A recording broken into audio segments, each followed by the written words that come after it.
Hey there, fellow story seekers. Welcome to Story Time, your ultimate escape into gripping tales and jaw-dropping twists.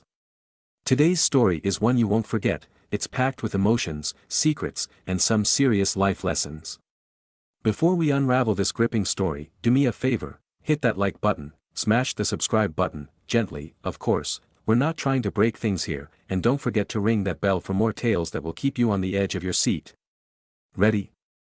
Let's jump right in. Hello guys, my name is Sophia. I was married to the love of my life, a perfect man, or so I thought. Our marriage seemed like the pinnacle of happiness. When we would walk into a room together, our friends would smile and tell us how they hoped to have a relationship as strong as ours. They'd remark how we complemented each other so well, always sharing inside jokes and supporting one another. I felt like I was living a dream. It wasn't just love, it was companionship, understanding, and teamwork. Even in the hardest of times, we had always been there for each other. When my father passed away, he was my rock, helping me through the toughest days. He never let me feel alone, even in my grief. And when his mother fell ill, I was the one to stand by him, offering him comfort and strength. Our bond seemed unshakable. It was the kind of relationship people dreamed of having, filled with mutual respect, shared goals, and endless love. But as the years passed, I started noticing the subtle changes.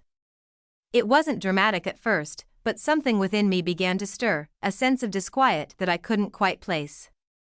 The late nights, the phone calls that he would quickly end when I walked into the room, the occasional moments of frustration that seemed to come out of nowhere. Were these signs, or was I just overthinking it after all? I didn't want to believe that something was wrong. I was clinging to the idea that everything would return to normal, that the deep connection we had was unbreakable, but the changes kept coming, and I couldn't ignore them anymore. They were too obvious now to be just coincidences. Deep down, I knew I couldn't keep pretending that everything was fine. Part 2. As the months wore on, I became hyper-aware of his behavior. It wasn't just the late nights at the office anymore.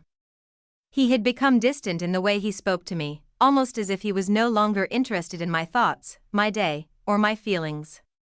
At first, I brushed it off. Everyone goes through rough patches, right? But the more I tried to reach out to him, the more he pulled away. The first major argument we had after the subtle shift was over something small. I had asked him to help me with a simple household task, something we would normally do together without any hesitation. His response was sharp, his tone cold.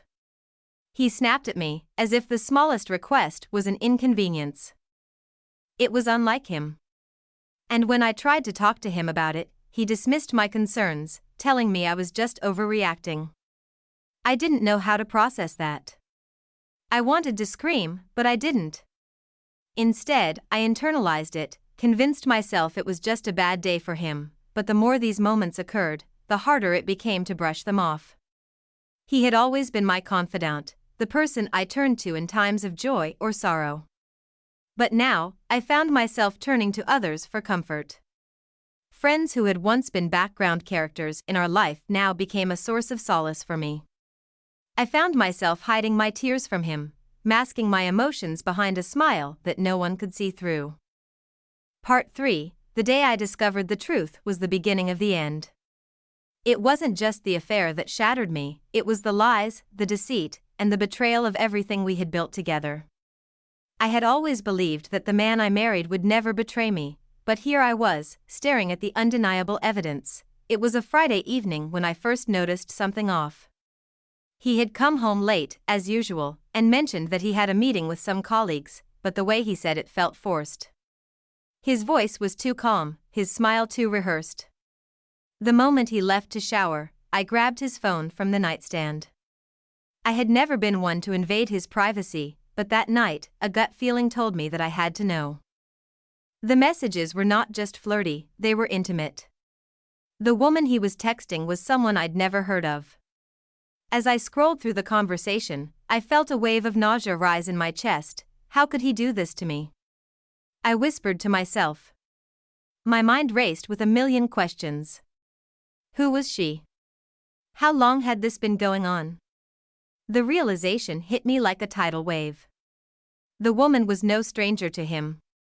She was someone he had worked with in the past, and their texts weren't just harmless flirtation, they were planning secret meetings, sharing personal details, things that were meant to be private between us. I remember staring at his phone, trying to keep my composure. The room felt suffocating. The weight of betrayal thick in the air. I wanted to confront him right then and there, to scream, to cry, to demand answers, but I couldn't. I had to wait. I wasn't sure if I was ready for the truth, but deep down, I knew it would come out sooner or later. And when it did, I wasn't sure what would be left of us. Part 4. That night, the confrontation was inevitable. I didn't sleep at all, my mind racing through every moment we had spent together. The betrayal was too fresh, too raw. When he came back into the room, looking oblivious, I felt a surge of anger that I had never felt before. My heart raced, my palms sweaty, but I had to know the truth. I had to hear him admit what he had done. Who is she? I asked, voice shaking but firm. He froze, his face pale, eyes darting nervously. The tension in the room was palpable. He knew I had found out. He didn't need to speak for me to know that. For a moment, he stood there in silence, as if searching for the right words, but none came. Finally, he spoke, his voice barely above a whisper. It's not what you think. I couldn't believe what I was hearing. Not what I think. The messages were clear. The evidence was irrefutable. He had been having an affair, and now he was trying to downplay it? I felt my chest tighten, and my vision blurred with tears I couldn't hold back. I wanted to scream, to demand he explain every word, every touch, but I didn't. Instead, I stood there, numb, as he continued to apologize, each apology more meaningless than the last. The weeks that followed were a blur of accusations, empty apologies, and failed attempts at salvaging what was left of our marriage. I felt like I was drowning in emotions I couldn't control. There were days when I couldn't get out of bed, and other days when I wanted to scream at the top of my lungs, but I didn't. I just existed in that space between anger and heartbreak, unsure of what to do next. Part 5. When we finally made the decision to divorce, it felt like a weight had been lifted off my shoulders, but it was also a weight I didn't know how to carry. I thought I would feel relief, but instead, I was overwhelmed by the finality of it all. The divorce wasn't just the end of a marriage, it was the end of a dream, the end of a future I had believed in so fiercely. The legal process was grueling. We fought over property, over finances, over the things we thought were important. But deep down, I realized that none of that mattered. The real battle was within me. It wasn't about what he took or what I would leave with, it was about the emotional scars that would take years to heal. When the papers were finally signed, I sat in my car for hours, just staring at them. My hands were trembling, my heart heavy. I thought about the years we had spent together, the love we had once shared, and the person I thought I would grow old with.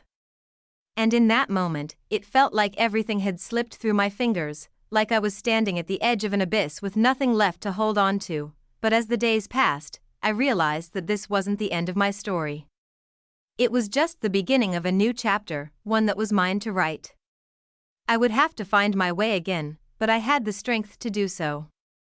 Part 6. In the months that followed, I spent time reflecting on everything that had happened. The heartbreak was still there, but I began to see it as a lesson. A lesson about who I was, what I valued, and what I deserved. The pain from the betrayal had scarred me, but it had also taught me to be stronger, to trust myself again. I spent time rediscovering who I was outside of my marriage. I started picking up hobbies I had long forgotten. I reconnected with old friends who had drifted away over the years.